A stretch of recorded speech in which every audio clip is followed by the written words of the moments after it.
کسی کی خوشیوں میں شریک ہونے سے اس کی خوشی دگنی ہو جاتی ہے اور کسی کے غم میں شریک ہونے سے غم آدھے ہو جاتے ہیں۔ مخلوق کی خدمت جیب سے نہ بھی ہو سکے اچھے الفاظ سے ضرور کر دیا کرو۔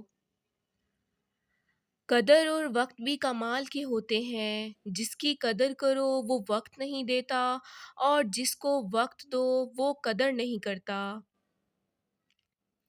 رشتوں کو مضبوط رکھنے کے دو راز: جب آپ غلط ہوں تو اپنی غلطی تسلیم کریں، جب آپ صحیح ہوں تو صرف خاموشی اختیار کریں۔ ہمیشہ میٹھے الفاظ بولو، کبھی الفاظ واپس لینے پڑیں تو کڑوے نہ لگیں۔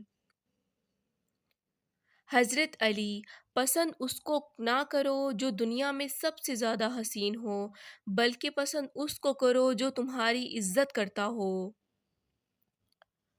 اپنے اندر اتنی ہمت پیدا کر، کل آپ جن کے لیے مذاق تھے آج آپ ان کے لیے مثال بن جاؤ۔ کسی کے صبر کا امتحان نہ لیا کرو، میں نے ایسا کرنے والوں کو اکثر پچھتاتے دیکھا ہے۔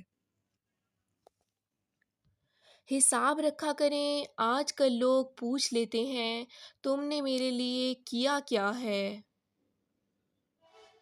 جو دو گے وہی لوٹ کے آئے گا، چاہے عزت ہو یا دھوکہ۔ گھمنڈ نہ کرنا، زندگی میں تقدیر بدلتی رہتی ہے، شیشہ وہی رہتا ہے، بس تصویر بدلتی رہتی ہے۔ خود کو غلط سمجھنے کی توفیق بھی اللہ کی طرف سے ملتی ہے، ورنہ تو لوگ غلط ہوتے ہوئے بھی خود کو صحیح سمجھتے ہیں۔ کسی کو ناراض کر کے اور کسی سے ناراض ہو کر نہیں سونا چاہیے، کیا پتہ ہم صبح جاگ ہی نہ سکیں یا وہی صبح ہمیں نہ ملے۔ کسی کو آنسو دینے سے پہلے یہ سوچ لینا کیا اس کے آنسو تمہیں سکون سے جینے دیں گے یا نہیں۔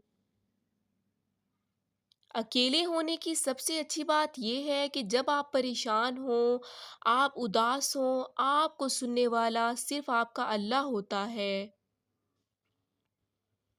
کچھ تکلیفیں ہمارا امتحان لینے نہیں بلکہ اپنے ساتھ جڑے لوگوں کی پہچان کروانے آتی ہیں۔ اگر کوئی بلا وجہ آپ کا دشمن بن جائے تو مان لیجیے آپ میں کچھ خاص ہے، سامنے والا حسد کا شکار ہے۔